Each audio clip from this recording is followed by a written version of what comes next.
Hi, it's Brandy Dusky, and this is EDL 851 Module 12's case study. Let's get started by establishing the facts and summarizing the case. What happened? So Mrs. Stevens is due for her evaluation, and she's up for tenure this year. I, as the principal, have made several classroom visits and noted that she has some difficulty with involving students in their learning as well as classroom management. I conducted a post-visitation conference, and she was irritable, difficult to communicate with, and she was hostile to my suggestions. Overall, a very defensive visit. I decided to hold a follow-up classroom visit the following Monday, and I didn't see much improvement from our conference. I didn't see anything positive to make feedback, so I left without having any feedback at all.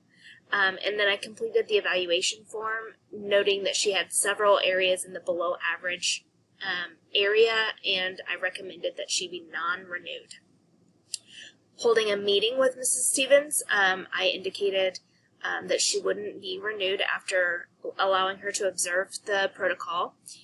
She indicated that the evaluation was inaccurate and unfair, and that she had received no supervision from myself or from her supervisor, and indicated that she intends to fight the decision, even going to court if necessary.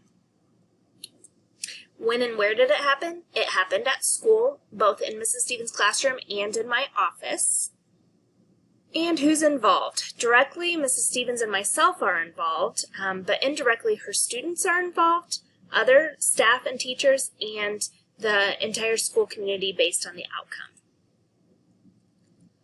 Next, let's look at ethical and legal findings. If we proceed with the current recommendation, Mrs. Stevens is going to lose her job.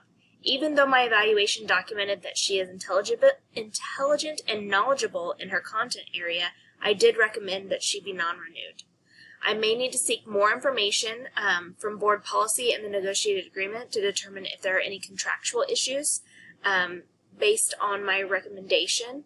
And then further, if my recommendation were to be reversed, it's likely that Mrs. Stevens will be granted tenure. However, there may be some clauses within the board policy or negotiated agreement that influence that, and that if there are stipulations to her continued employment with a less than favorable evaluation, that tenure may be extended.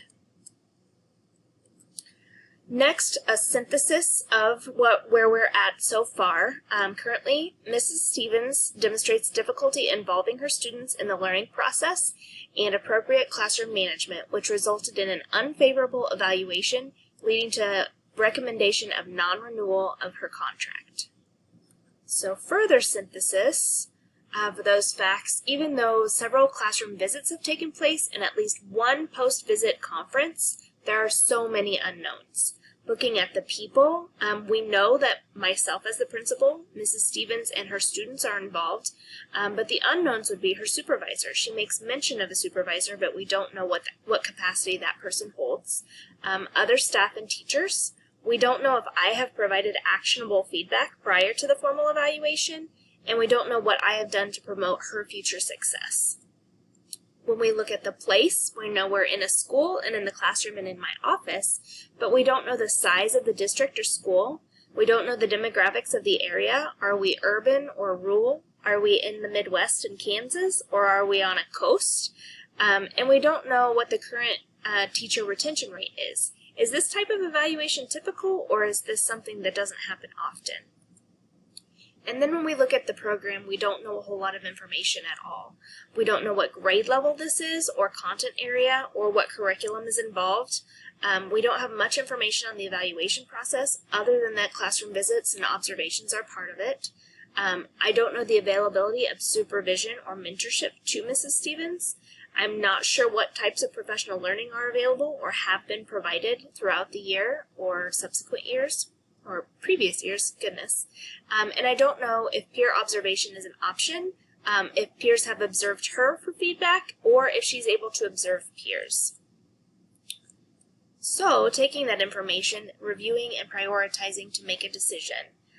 Could the situation or decision be damaging to the stakeholders or to the community? Certainly. I believe all stakeholders could be damaged, but especially Mrs. Stevens, as she poses to lose her job as a result. However, based on the decision, it may impact the greater community, as multiple people have opinions on how things are played out in schools. Who has a stake in the outcome? Certainly Mrs. Stevens does. I do myself. Our school community, that includes staff, students, and their families, also has a stake in the outcome.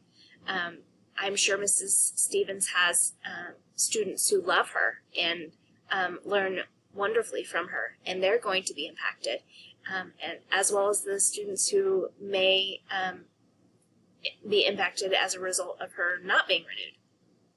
Have all relevant stakeholders been consulted? It isn't clear that they have, and I don't believe that they have. Really, it looks like just Mrs. Stevens and myself are those that have been consulted thus far, and it's necessary to gather a little bit more information and consult more stakeholders. Can I learn from this situation? Certainly. There is so much more attention and care that should be taken in the supervision and evaluation process. I definitely have learned that from this situation. Do I feel like I have enough information to make a decision? Interestingly, no, I don't feel like I have enough information to make a decision on non-renewal, but I do feel like I have enough enough information to make a decision. So let's look at some options. When I look at options, I need to identify both what those options are and any potential consequences. So what could I do in this situation? I could do nothing. I could continue with the current recommendation. Some pros of that would be I'm following through with the process that I already began. It's a potential end to the uncomfortable situation with Mrs. Stevens, and I stay consistent with the protocol that's currently in place. The cons would be that the evaluation process is incomplete and not enough data was used to make a determination. I fail to remediate my relationship with Mrs. Stevens and instead cut ties through non-renewal, and I'm setting a precedent for a poor evaluation protocol moving forward. Another option might be to reverse my decision, modify that evaluation, and then continue her contract. Pros of that would be maintaining employment of the teacher, so I'm not needing to fill a vacant position. There's potential for teacher improvement. She could take the evaluation to heart and make changes. And then there's an opportunity to build that relationship with the teacher. As she maintains employment, she and I can work through our relationship difficulties and make improvements there. The cons of this situation would be that she's maintaining employment and she's currently a subpar teacher. It also sets a precedent about the importance of the evaluation. If I'm willing to just reverse my decision based on an uncomfortable situation with a teacher, then what importance does that evaluation hold? There's potential for the remainder of the status quo. She could continue to be a subpar teacher and not make any improvements whatsoever. And then the overall loss of trust in the process. A third option might be to find some middle ground. Create a plan of improvement with some job targets. The pros of this would be Mrs. Stevens maintains her employment, but it's contingent upon improvement. It provides her with quality supervision and professional learning opportunities that improve her teacher effectiveness, and the impact on potential student success is there. The cons would be that she may continue with a poor attitude. That's potentially likely to happen. She's upset. She could continue the same trajectory without improvement, even though opportunities are provided. You can lead a horse to water, but you can't make them drink. You can make them thirsty, though. And that her students may continue to suffer as a result. So, after reviewing all of the information and coming to a decision on what the best option would be, I choose option 3, reflecting on that and the concerns that are brought to my attention. Based on all of the information that I have, the evaluation process that was followed wasn't very comprehensive. More appropriate steps should have been taken throughout the year to support Mrs. Stevens, rather than just an end-of-year evaluation process that felt rushed. I still need to consult all the stakeholders. They haven't yet been consulted. I need to gather student data, both formally and informally. That could be through classroom assessment data, benchmark data, district assessment data, and analyzing that information to determine student successes, but also teacher successes. I need to seek input from her peers through observation and see if she has had the opportunity to observe peers to gain insight in how they're doing, as well as seeking out information from her supervisor, and then I may need to consult the superintendent to inform the evaluation process. So implementing the decision, I need to use the greatest care and attention to the concerns of all of the stakeholders. So by selecting an option with care and attention to all stakeholders, that involves valuing the concerns of the teacher, and then reflecting upon the merit of those concerns, and then revisiting the outcome of the evaluation while also supporting the teacher through an appropriate supervision and professional learning to promote school improvement and student success. So next steps with option 3, really option 3 is the one that meets the standard that I feel for this assignment, which would be promoting the current and future success and well-being of students and adults by building professional capacity, engaging staff in development of a collaborative professional culture, and improving systems of supervision, evaluation, support, and professional learning to promote school improvement and student success. That's a mouthful. That's almost the entire standard, but hear me out. So our step 1 would be to gather additional data. I mentioned that I don't have enough to make a determination for non-renewal, but it's not clear that I've looked at any of the other data outside of observation. So gathering the student data, gathering any other observational data, looking at outcomes assessments of teaching protocols, anything that's available to me, I need to make sure that I'm reviewing all of that information. Step 2 would be to meet with the stakeholders. I'm keeping my stakeholders small because I want to make sure that we're making the biggest impact, and having too many people involved muddies the waters. So Mrs. Stevens, her supervisor that was mentioned, and myself would be part of the stakeholders involved. First of all, I want to start mending that relationship with Mrs. Stevens. We didn't leave on good terms. So in order to grow and move forward, we really need to mend those fences and come back together. Our next step would be to create a plan of improvement and job targets together. So we want to identify what those targets for improvement are and create goals with actionable steps to achieve them as a team. Setting a timeline and establishing mutual expectations, both what my expectations as principal are and what her expectations of the principal are. And then I want to continue that relationship work.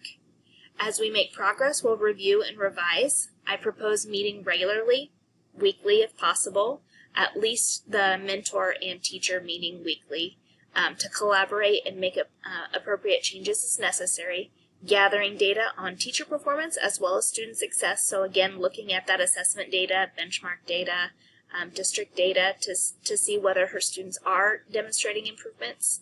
And then seeking out and providing professional learning opportunities to Mrs. Stevens that are targeted towards areas of improvement would be beneficial for her. I would work with her mentor to observe and provide actionable feedback, and then developing an overall system for monitoring that improvement would be necessary. Some final thoughts. In reflecting on the scenario, I appreciate that the appropriate supervision and evaluation are much more involved than what was given credence in the scenario. It wasn't clear that actionable feedback or any feedback at all was given to Mrs. Stevens prior to the final rush to meet the evaluation deadline. Though multiple classroom visits were noted, no collaboration was evident. There wasn't evidence that additional data was obtained through student data regarding teacher effectiveness or observations of others, including the supervisor she has. And though the relationship is strained, beginning by thanking Mrs. Stevens for bringing the failures of the evaluation process to my attention is an important first step. It's necessary to recognize when I have missed the mark and to learn from that, setting an example for staff in the process. And by working through a process of teacher development rather than harsh non-renewal, I'll be able to cultivate a teacher who meets the needs of my school rather than hoping to get lucky in the hiring process of the perfect candidate. What about a plan B? What if that relationship is too damaged? I may need to involve the superintendent or another third party in the process of remediating the relationship. Looking quickly at my references. Thank you.